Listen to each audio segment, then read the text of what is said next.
horror fans, welcome back to the channel. Today we're talking about one of the most entertaining and unpredictable horror franchises out there, the Leprechaun franchise.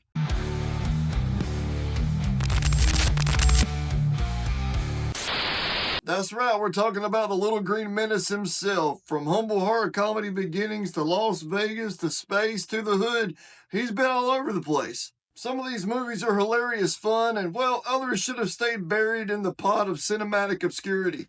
So grab your four-leaf clovers, protect your gold, because we're ranking every Leprechaun movie from worst to best. Let's get into it. Oh boy, here we go. Have you ever wondered what would happen if you stripped everything fun away from the Leprechaun franchise? Well, you would come up with this movie, Leprechaun Origins. The movie was supposed to be a gritty reboot, a fresh start for the franchise, but instead we ended up with some dull, generic monster flick that had absolutely nothing to do with the franchise. Warwick Davis, gone. A wisecracking leprechaun, gone. Any fun to be had while watching this movie? Non-existent. The kills weren't anything to write home about. Instead of getting a leprechaun, we ended up getting some creature that looks like it was a rejected early concept design from The Descent. I mean, seriously, does this look like a leprechaun to you? The film followed a group of backpackers who ends up getting hunted by this feral beast that the villagers end up feeding tourists to. It was just so disjointed, there was nothing redeeming about this movie. But there's no charm, no humor, nothing to make this movie memorable. It's just a really underwhelming creature feature with the Leprechaun title slapped on the cover. I think the lesson to be learned here was nobody but Warwick Davis can play the Leprechaun, and nobody wants a Leprechaun movie that doesn't have the humor and camp that made the original franchise so great. Moving on. Next up, we have Leprechaun 4, In Space, and the movie kind of sounds like a joke, and honestly, it kind of is. By the late 90s, horror franchises were running out of ideas, so naturally the next step was, well, send them to space. Friday the 13th did it with Jason X, Hellraiser did it. It was only natural that Leprechaun follow in those footsteps. Now, I won't lie, this one is so bad that it kind of loops into being just really fun. If you release all your inhibitions and just enjoy it for what it is, a really good popcorn flick, you'll have fun with this one. We've got Space Marines, a princess subplot, the Leprechaun mutating into a giant leprechaun. Oh yeah, it's just as absurd as it sounds. But let's be honest, you watch it for the sheer ridiculousness, not because you're looking for an Academy Award-winning film. It's always a fun watch, especially if you're in the correct mood for something just really out of this world. No pun intended. It doesn't have to be a good movie if it's fun. Next up, we have Leprechaun Back to the Hood. And I know what you're thinking. Leprechaun Back to the Hood was a sequel that didn't really need to happen, and yet, here we are. Now, if you watch Leprechaun in the Hood, you might be thinking, okay, so we're doing this again. Yeah, but only this time around, there's no charm to what made Leprechaun in the Hood such a fun movie. The first Hood movie at least had Ice-T, a unique story, and some so bad it's good moments. This one kind of just cut all of that out. This one really feels like a made-for-TV sequel that just kind of rehashes all of the stuff from the one before it and never really tries to do anything better. The movie follows a group of new young people who stumble upon the Leprechaun's gold. Big surprise, he wants it back. But instead of any kind of structured plot, we have a series of misadventures here. It's almost like they just wrote out a kill list for the movie and they had to put filler in just so they could get the kills on screen. But despite its flaws, there is some redeeming qualities. Warwick Davis once again carries the movie on his back from his awesome performance. He's still out here rhyming and mowing bodies down, acting like a little Irish gangster. It involves an officer getting his leg ripped off and then Leprechaun driving to the scene with said severed leg. Oh, we can't forget about the infamous guy getting stabbed with his own bone scene. And you gotta love the Leprechaun being locked in the refrigerator and hotboxing because even leprechauns have to chill sometime. One of the weirdest things about Back to the Hood is that it actually tries to develop the characters a bit more than your average horror movie. Definitely a lot more development than the last one. Unlike the previous film where most of the cast just felt like they were set up to be cannon fodder and die, this one actually gives us a little bit more of like a struggle back story and people trying to get out of the hood and all that good stuff. Really weird for a B-movie.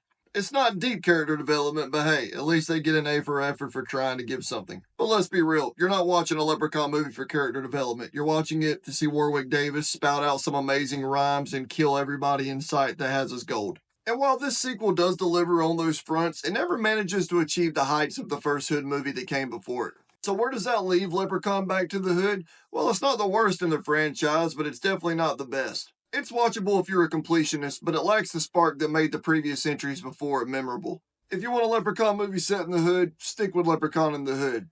this one's just not as memorable and up to par as the first one was. Alright, so now we're getting into the truly wild side of the Leprechaun franchise. That's right, because we're talking about Leprechaun in the Hood. This is one of those movies that feels like it was made on a dare. It's like the studio was like, alright, we've done Vegas, we've done space, where else can we put the Little Green Menace? And someone raised their hand in the board meeting and was like, hey, we could put him in the hood. And they're like, of course we can. But here's the thing, the movie isn't exactly a joke. It has a real story, real stakes, and some characters, while not developed the greatest, they're tolerable enough. First off, let's talk about the setting. Instead of just another rural backdrop small town, we actually end up in 2000s urban America. That's right, we're in the hood. The movie follows three struggling rappers, Postmaster P, Stray Bullet, and Butch, and all they want to do is make it as big-time rappers in the music industry. But because this is a Leprechaun movie, they end up stealing a magic flute from gang leader Mac Daddy that has magical powers, and they also take the medallion off the Leprechaun statue, which reawakens the Leprechaun. Now let's talk about Ice-T. The man commits to the role. He plays the gang leader record executive to a T. The man has got this part down. He rocks an afro at the beginning of the movie, which he pulls the baseball bat out of. He has some awesome one-liners. He really was a welcome addition to this movie.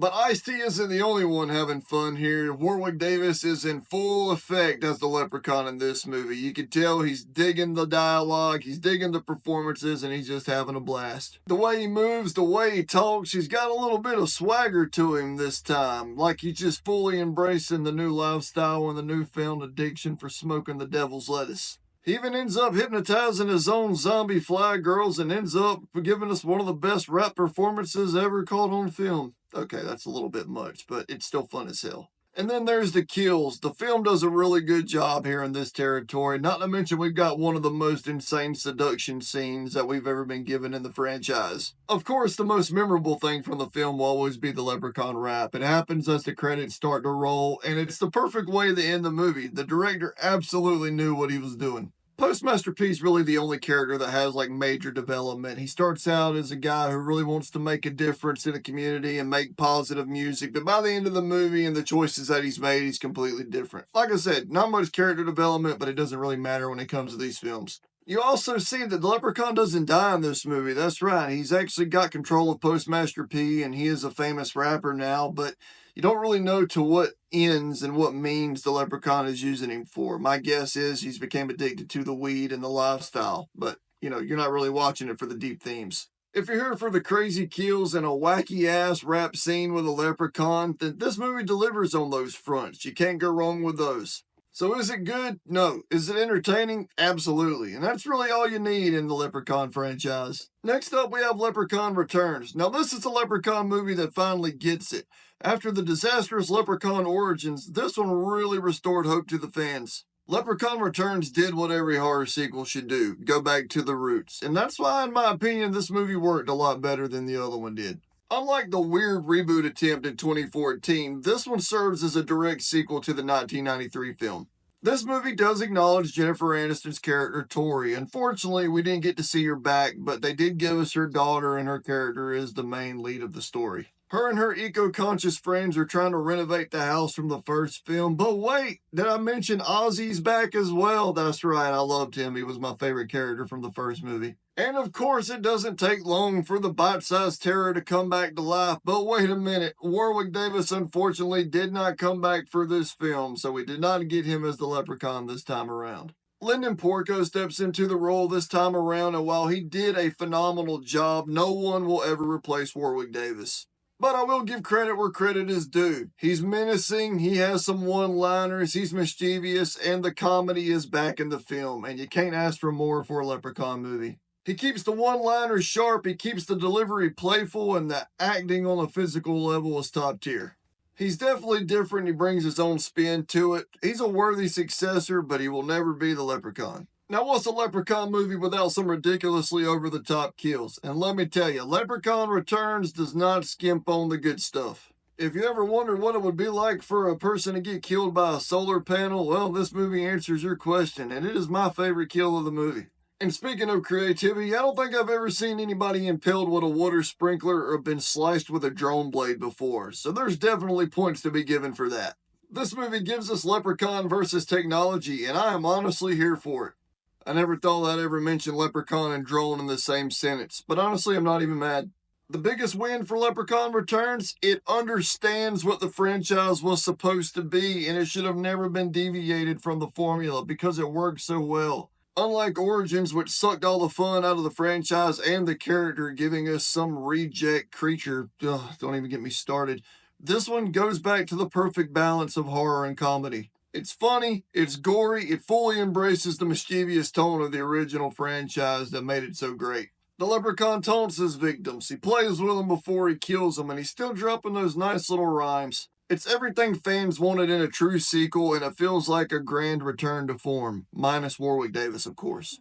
And let's talk about the character Lila for a second. Instead of being cannon fodder to be picked off by the Leprechaun, she actually uses her head and has common sense. She's competent, she's resourceful, she fights back, and that goes without saying considering she's not just some lucky final girl who just made it to the end of the film. She's actually got personality and motivation, and that's what makes her one of the better characters in the franchise. And the final stand against the Leprechaun? Well, it's satisfyingly ridiculous. They can't seem to kill the damn thing no matter what they do, even if they pump him full of clover juice. So why does Leprechaun Returns land at number 4? Well, it is one of the better sequels, but it's still missing that it factor that made the other one so memorable. As much as I love Lyndon Porco's take on the character, there's just no replacing Warwick Davis. He had a certain magic that just made the character come to life, and there's no replicating that.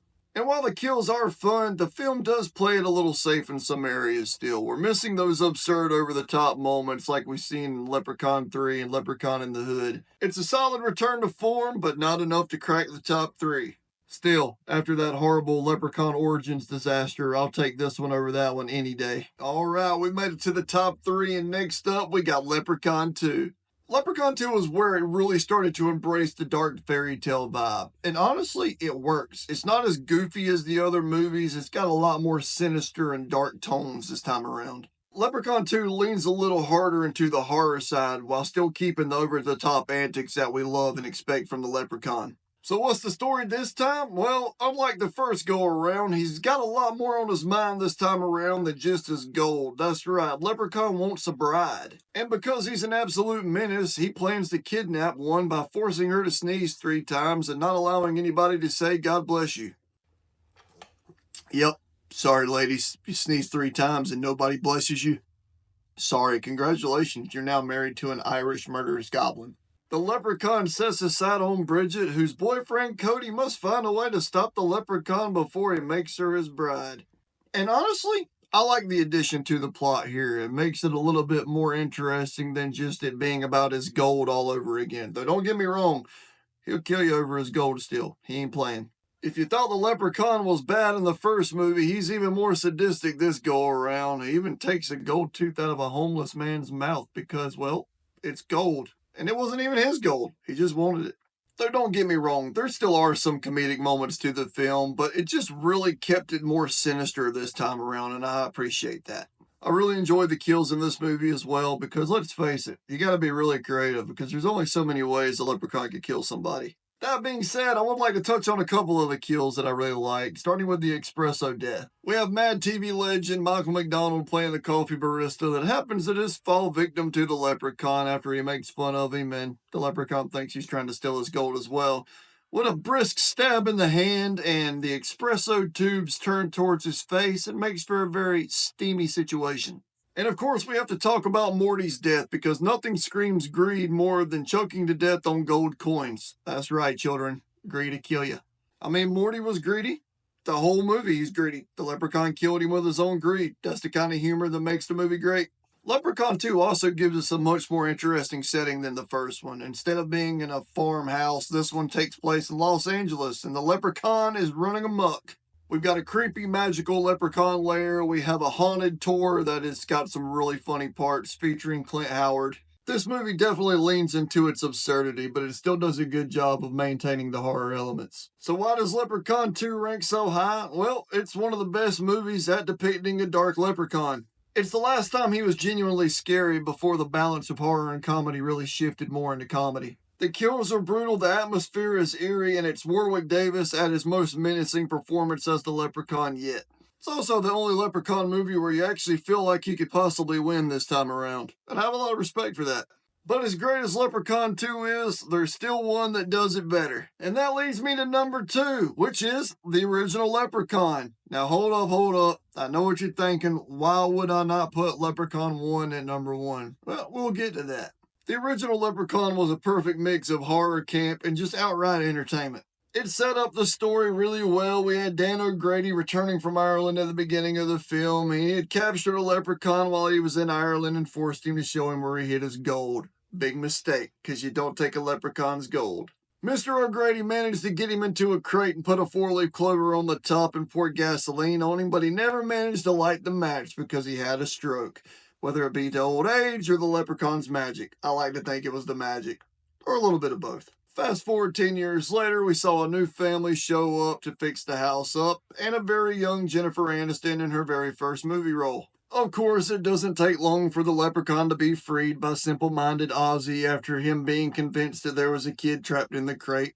I mean, it really could have happened to anybody. No matter how ridiculous the concept of a killer leprechaun sounded, Warwick Davis was having the time of his life, and he killed it. One of the funniest parts of the original movie to me is his OCD compulsion to have to shine shoes. And there's a part where they're trying to get away and they keep throwing shoes at him. And he gets so pissed off, but he can't help but give in to this compulsion to keep shining all the shoes. Absolutely hilarious. I mean, could you imagine how different Friday the 13th or Halloween would be if Jason and Michael just stopped to polish some Nikes in the middle of a chase scene?